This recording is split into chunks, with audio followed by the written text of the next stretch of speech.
오늘은 지난 시간에 이어서 바로 만주족이 어떻게 청나라를 건국했었는지에 대한 내용에 대해서 이야기 좀 하도록 하겠습니다. 그리고 만주족이 중국 전역을 통치하는 과정 중에서 어떤 식으로 통치를 해나갔었는지에 대해서 이야기를 하도록 할게요. 먼저 티노트 여러분 잘 작성하고 있죠? 지금 현재 오늘 내용을 기본으로 해서 여러분들은 티노트를 추가적으로 작성하면 그러면은 오늘뿐만이 아니고 바로 이 이후의 시간에 해당하는 그 수업에 대해서도 전부 다 티노트를 작성하면은 여러분이 이제 학교에 나오게 되었을 때 그때 각 시간마다 두 명 정도씩 바로 대상으로 해가지고서 선생님이 한 12명 정도 이렇게 티 발표를 시킬 겁니다. 그러니까 그거에 철저히 대비해서 여러분들이 수업에 참여를 해줄 수 있도록 하길 바랍니다. 자, 그렇다고 한다면 여러분들 바로 255페이지에 나와 있는 내용을 이제부터 본격적으로 이야기를 하도록 하겠습니다. 당시 동아시아 지역은 굉장히 대혼란에 빠졌습니다. 바로 이쪽에 있는 이 명나라는 시간이 흘러갈수록 황제는 무능하고 바로 그 무능함에 기대어서 황관이 바로 부정불패를 일삼았으며 그 다음에 관리들은 서로 자기가 맞다고 치열하게 싸우는 사태가 되게 많이 벌어지는 상황이었던 것이죠. 자, 그런 상황에서 바로 이때 당시에 이 여진족은 점차 힘을 키워나가고 있던 상황이었어요. 여진족은 점차 힘을 키워나가고 있었는데 이때 당시 여진족은 사실상 조선에게도 이제 항상 종을 바치면서 그 다음에 이 명나라에게도 종을 바치면서 중간에서 이익을 조금씩 챙겨나갔던 상황입니다. 자, 그런데 어떤 일이 벌어졌느냐? 여러분들 알다시피 요 놈들이 쳐들어오죠. 임진왜란이죠. 그 과정 중에서 여진족은 힘을 키워나가고 있었는데 문제는 일본이 당시에 명나라를 공격한다는 명분으로 조선을 침공했던 것이기 때문에 그 길목에 있었던 만주도 반드시 지나갈 수밖에 없었던 겁니다. 그래가지고서 자기네들도 어차피 일본과 싸울 거라고 한다면 바로 자기네들 땅보다는 조선 땅에서 싸우는 게 낫다고 생각을 해가지고 당시에 이 만주족은 조선에게 군대를 보내주겠다고까지 얘기도 합니다. 하지만 이 만주족을 의심했던 조선과 그 다음에 명나라의 군대는 이들의 요청을 거부를 하죠. 어쨌든 간에 전쟁이 끝나고 나서는 바로 이 조선은 전쟁 이후에 상처를 치유하기 위해서 전념을 해야 되는 상황이었고 명나라의 경우에는 당시에 바로 임진왜란 때 돈을 너무 많이 썼어요.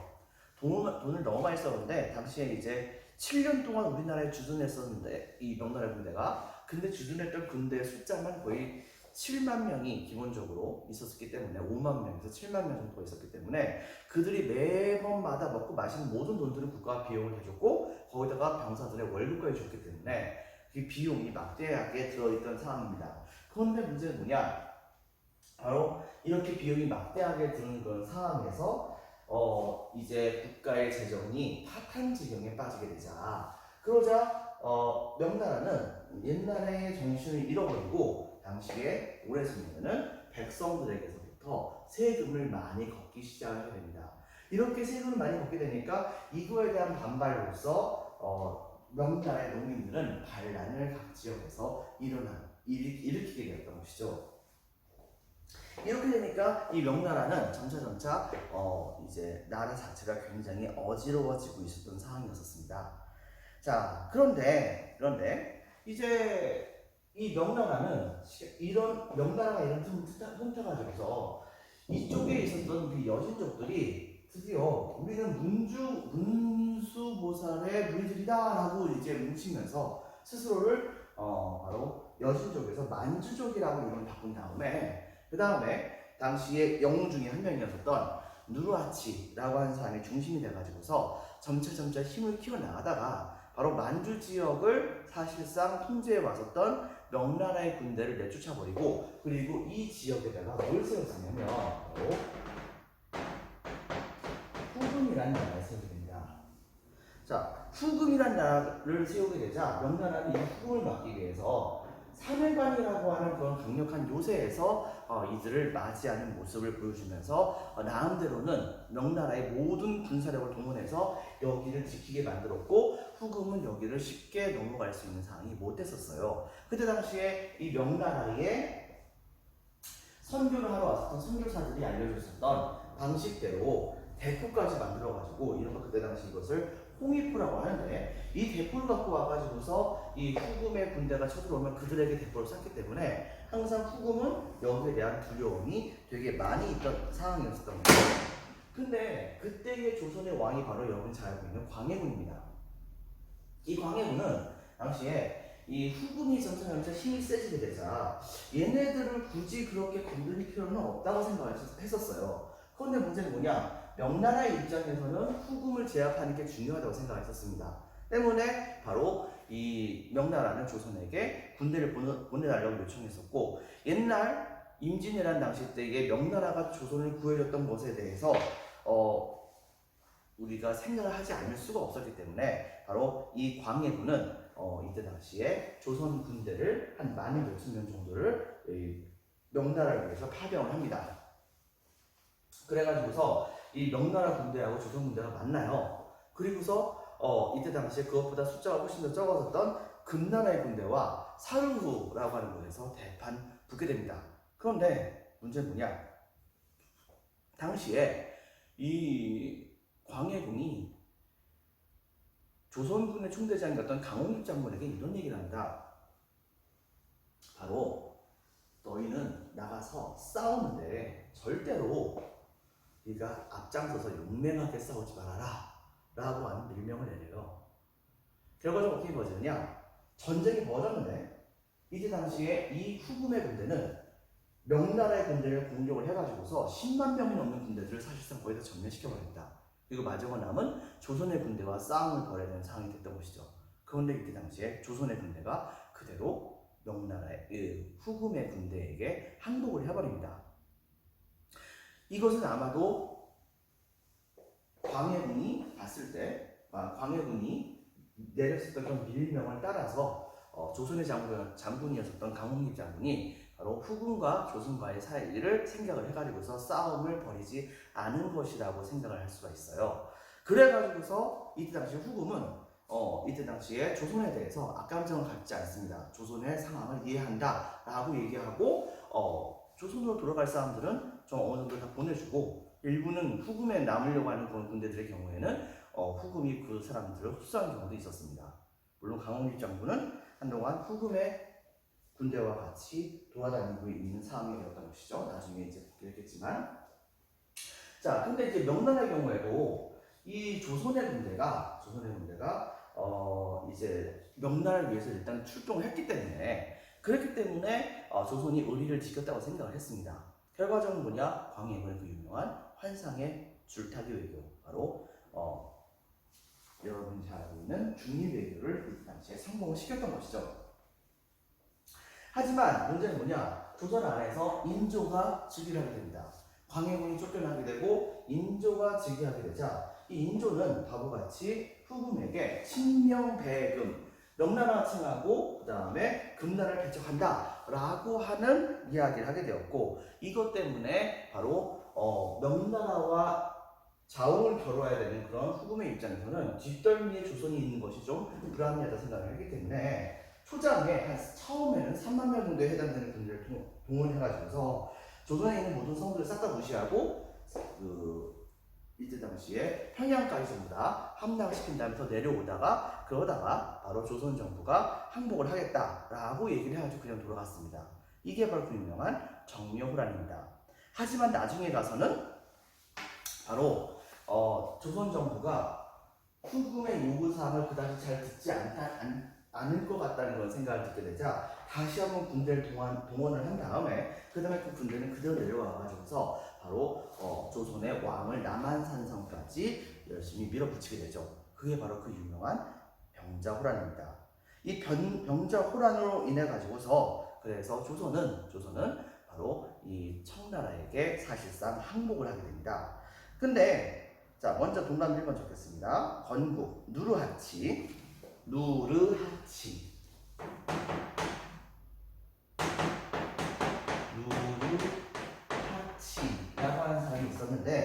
누르하치가 만주족을 통합한 후에 후금을 건국합니다. 하지만 이 누르하치는 당시에 이제 열심히 군대를 이끌고서 만주족 통합한 다음에 이 명나라를 공격을 하려고 했었지만 이게 쉬운 상황이 아니었어요. 이때 당시에 명나라에는 이 사내관이라고 하는 곳에 명나라 최고의 명장 중에 한 명인 원송환이라고 하는 장군이 있었거든요. 이 장군이 여기에서 이제 후금의 군대를 향해 가지고서 대포를 빵빵 쏘면서 막아내는 바람에 후금의 군대가 아무리 쳐들어오려고 해도 이 사내관이라고 하는 것을 넘어가기 힘들었었습니다. 그런데 이때 당시 이 원숭왕이 이때 당시에 후금을 향해 가지고서 대포를 쏘게 되었었고, 이 대포를 쐈던 것 중에 일부가 그만 바로 청나라를 이제 그 후금을 세웠었던 바로 그 왕이었었던 누르하치를 이제 맞췄다는 그런 얘기가 있어요. 그래서 그런 것일까? 그 싸움이 있은 이후에 누르하치는 생을 마감하게 됐다고 합니다. 그 이후에 바로 청태종이라고도 불리는 홍타이지가 직접 당시에 군대를 이끌게 됩니다. 이 후금은 이때부터는 후금이라는 이름을 이제부터 버리고 청이라고 이름 바꾼 다음에, 이 청이라고 이름 바꾼 다음에 그 다음에 두 번째로 조선을 침공합니다. 이게 바로 병자호란이에요. 그 다음 어떻게 했냐면 몽골을 공격해요. 그래서 몽골 지역을 바로 청나라의 편으로 만들어갑니다. 그리고서 어떻게 했냐면은 양쪽에서 같이 공격합니다. 하지만은 이 3회간의 계속해서 점령당하지 않았던 상황이었는데 명나라가 드디어 망토가 된 거죠. 바로 뭐냐? 바로 이 명나라의 최고의 명장이었던 원송환 장군이 내부의 시기와 질투로 인해 가지고서 잡혀서 처형당하는 사건이 벌어지게 돼요. 그리고서 그 후계자로서는 오삼계라고 하는 장군이 여기를 지키게 됩니다. 이런 상태에서 조금씩 명나라의 군대가 무너지게 되었고, 그리고 이것을 막기 위해서 명나라는 그때 당시 명나라의 최고의 바로 정예 부대들을 전부 다 여기다 보내야 되는 상황이었습니다. 근데 문제는 뭐냐? 각 지역에서 농민반란이 막 일어나고 있었어요. 이러다 보니까 이 농민반란을 어떻게든 간에 한번 막아보려고 했었지만 군대들 전부 다가 신병이다 보니까 전쟁을 잘 몰라요. 전쟁을 잘 모르다 보니까는 당연히 농민군과 싸웠을 때 둘 다 농민군도 전쟁을 잘 몰라요. 그 다음에 명나라 군대도 잘 전쟁을 몰라요. 비록 명나라 군대가 무기가 더 뛰어난 것이 있긴 했었지만은 중요한 것은 농민군의 경우에는 사기가 높았습니다. 우리는 살아야 되겠다 라고 하는 목적으로 들고 일어났던 것이 농민군이었기 때문에 결과적으로는 각 지역에서 농민군이 다 일어나게 되자 그 중에서 몇 개의 군벌들은 명나라가 제압을 했었지만 최종적으로 나머지 군벌들의 군사들을 전부 다 자기가 흡수 통합을 했었던 이자성이라고 하는 사람이 대규모 군대를 일으켜가지고서 명나라를 침공하게 됩니다. 명나라의 바로 수도가 있는 베이징으로 쳐들어가게 돼요. 베이징으로 쳐들어가게 됐을 때 그때는 명나라의 마지막 황제가 즉위하는 상태였습니다. 순종제라고 하는데 이 순종제라고 하는 사람은 비록 망국의 왕이긴 했지만은 사실 평이 나쁘진 않았어요. 심지어는 상대편이었던 농민군들도 당시에 순종제를 인정을 해줬습니다. 하지만 이미 국가가 기울어진 상태에서 바로 더 이상 이들과 싸운다는 것이 쉽지 않았던 것이죠. 사실 농민군을 제압할 수 있는 방법은 하나 있었어요. 그것은 바로 뭐냐면 이쪽에 가 있었던 이 명나라의 최고의 그 엘리트 군대들을 농민군 진압하는 데 써버리면 되는 거예요. 근데 문제는 뭐냐면 그렇게 하면 청나라가 넘어오잖아요. 청나라가 넘어오게 되면 그 다음부터는 중국 지역 전체에는 걷잡을 수 없는 문제가 일어나게 됩니다. 그래서 그런 것일까요? 이 순종제는 나라 베이징에 함락하는 그 순간까지 명나라의 최고의 정예 부대가 있는 바로 오삼계 장군의 군대를 이때 당시에 불러들이지 않습니다. 그리고 베이징에 함락하는 그날 이 명나라의 마지막 황제였었던 순종제는 뒷동산에 올라가서 스스로 목을 내서 자결을 하게 되죠. 그리고 나서 바로 명나라가 역사 속에서 사라지게 됩니다. 그리고서 이 이자성은 여기에다가 뭘 세우게 되냐면 드디어 명나라가 망했으니까 그 뒤를 이어서 순이라는 나라를 세우겠다라고 이야기를 해요. 근데 이제 문제는 뭐냐? 이 명나라의 군대, 이 순이라고 하는 건 나라의 군대는 서울까지 함락을 시켰는데, 그런데 자기네들이 지금까지 단 한 번도 싸우지 않았었던 명나라의 최고의 엘리트 군대가 다 여기 있잖아요. 그 군대 숫자가 무려 한 50만 명 정도 됐단 말이에요. 그러다 보니까는 얘네들을 어떻게 제압을 할 수 있을지 그냥 항복받으면 제일 좋은데, 그래가지고서 어떻게 할까 고민했었습니다. 그래가지고서 당시에 수는 이때 당시에 이 50만 대군의 총대장이었던 오삼기 장군에게 편지 보냅니다. 그냥 항복하라고. 근데 오삼기 장군은 처음에 항복을 하려고 했어요. 그런데 나중에 알고 봤더니 바로 베이징에 있는 오삼기 장군의 가족을 이 순나라의 병사들이 건드린 사건이 벌어졌던 것이죠. 이것 때문에 열받아서 그런 것일까요? 갑작스럽게 바로 이 오삼기 장군은 순나라에게 항복하기를 거부합니다. 그래서 순나라는 그때까지 모았던 모든 군대를 싹 다 동원해서 그래서 이 산해관으로 쳐들어가게 됩니다.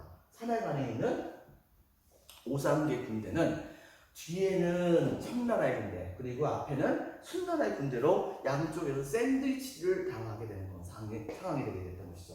드디어 벌판에서 순나라의 군대와 오삼개의 군대는 대판을 붙게 됩니다.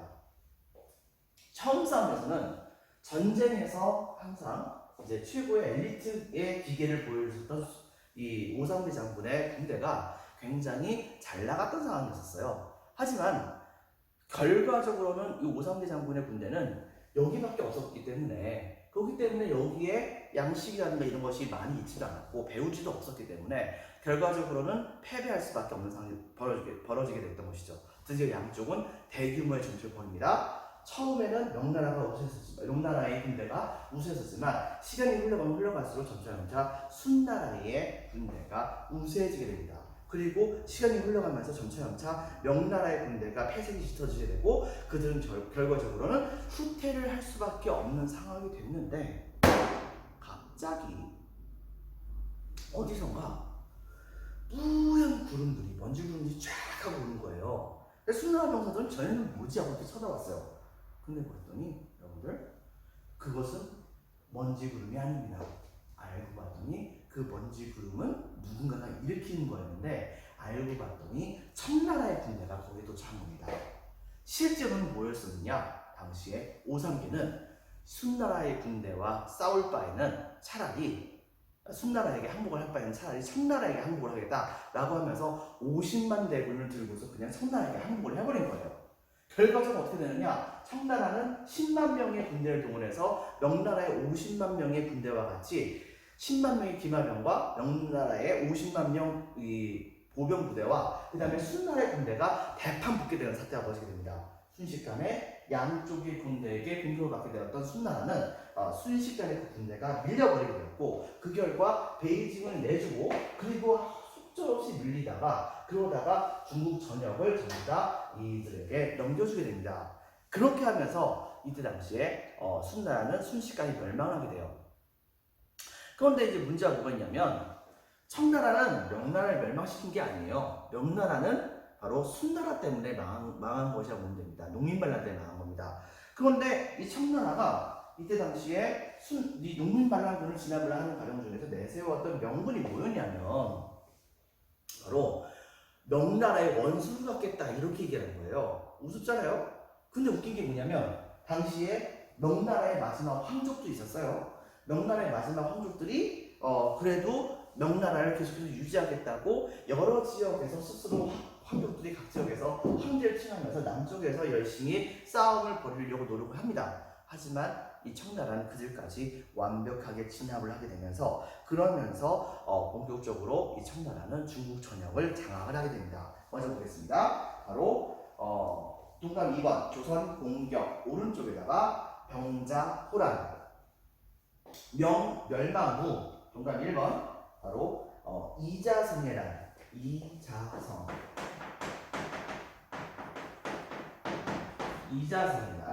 이자성해란을 시작하는 명분으로 바로 중국 전역을 장악하게 됩니다.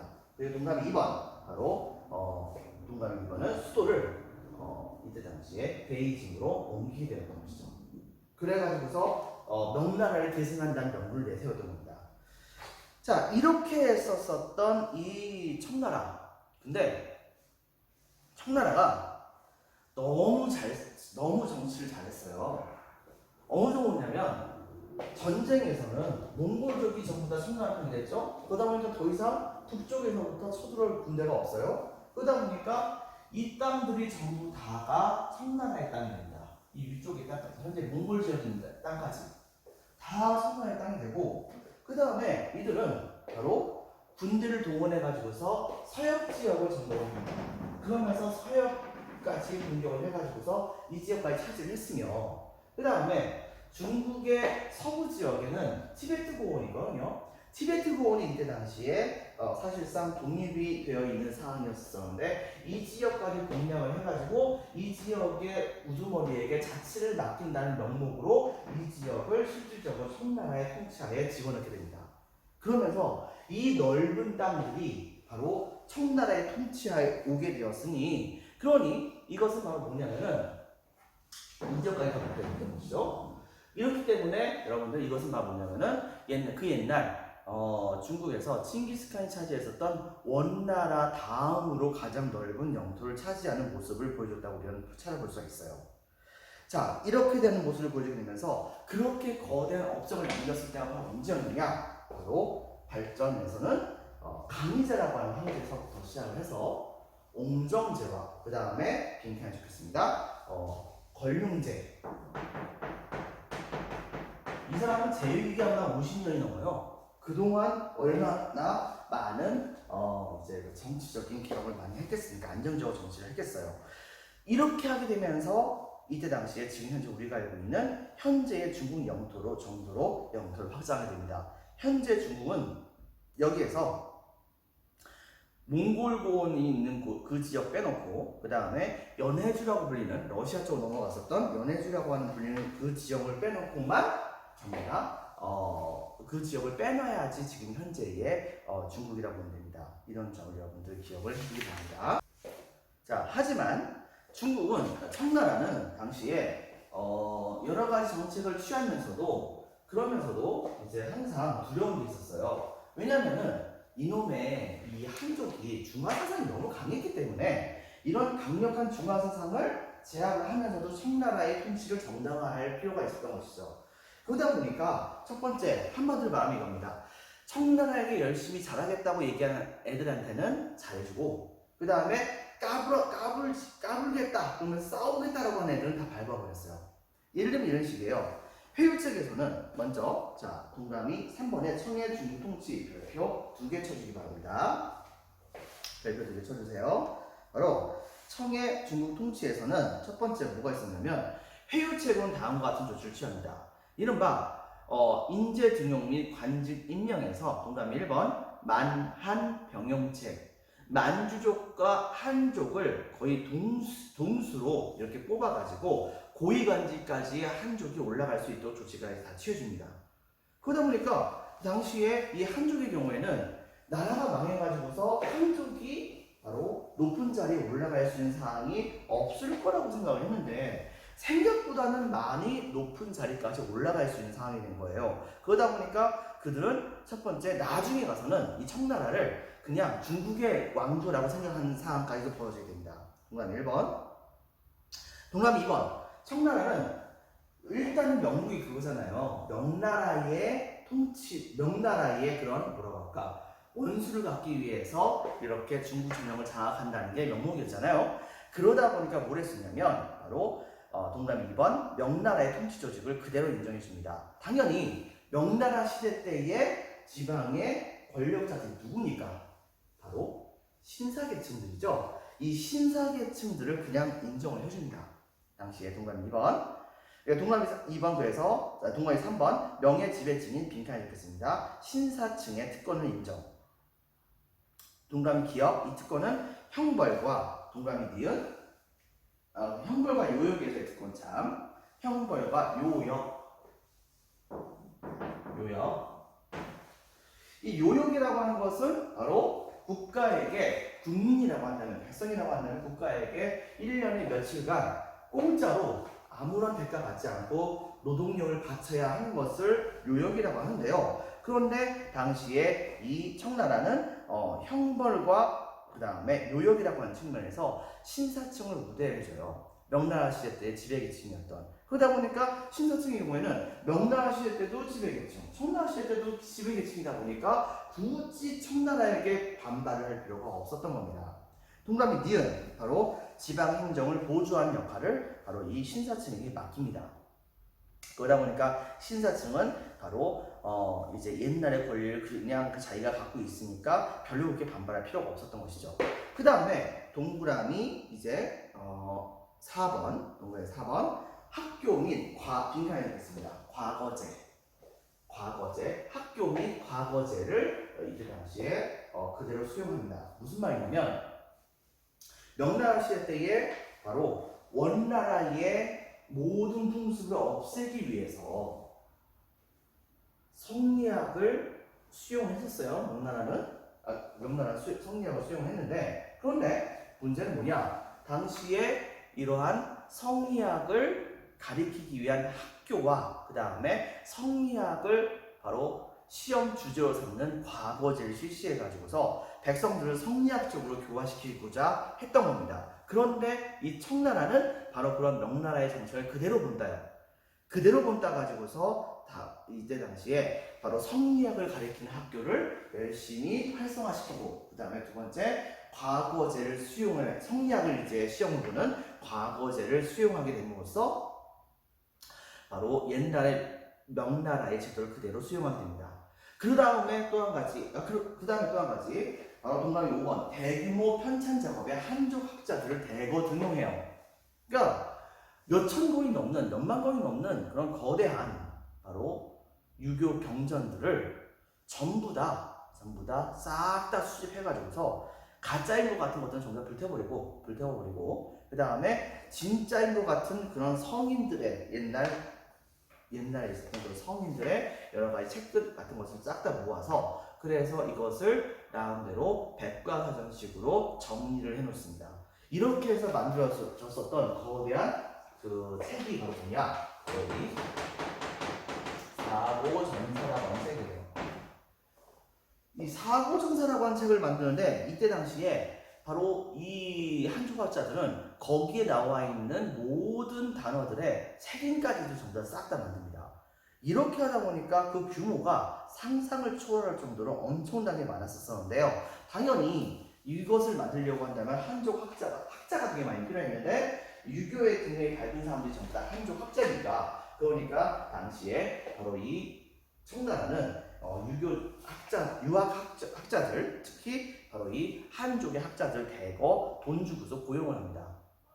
명나라 멸망한 다음에 사실상 실질 상태에 빠져 있었던, 그리고 과거 시험을 보지 못해가지고서 이제 그다지 일정 정도에 해당하는 권위를 전혀 갖지 못했었던 한족 학자들은 이때 당시에 대거 직업을 얻게 되는 거죠. 당연히 자기에게 직업을 주는 사람한테 충성을 바쳐야겠죠. 이렇게 하다 보니까 바로 명나라의 신사계층들은 적극적으로 청나라에게 충성을 바치겠다고 얘기를 합니다. 그리고 동그라미 6번 각종 세금을 감면해요. 이게 어느 정도로 세금을 감면했었냐면 바로 청나라는 국가를 통치하는데 돈이 너무 많이 거치는 거예요. 자기가 생각했을 때. 실제로 여러 가지 행정제도 같은 걸 운영하는데 그다지 돈이 많이 필요할 것 같이 생각하지 않았었고, 그 다음에 이 선생님이 얘기했었던 황제들 중에서 모 황제의 경우에는 이른바 양령문제라는 것을 만들었는데,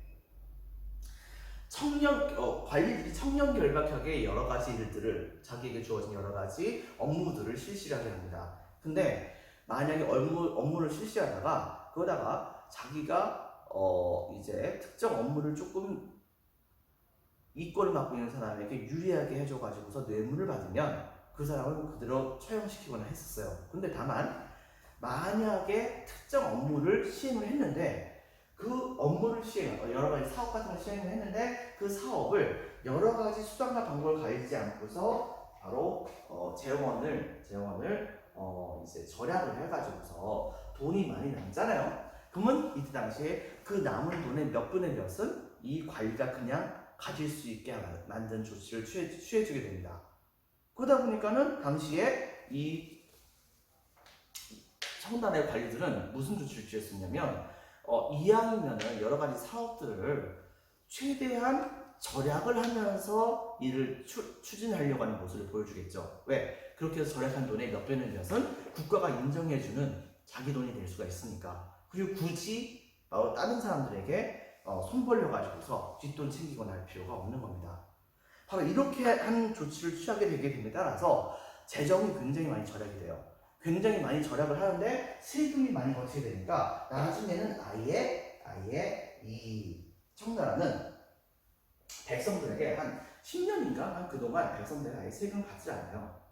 그렇게 했다가 그 이후에는 한동안 바로 이 백성들에게서부터 조금씩 세금을 걷게 됩니다. 그러면서 백성들이 굉장히 청나라 통치에 환호성을 지르게 됐던 것이죠.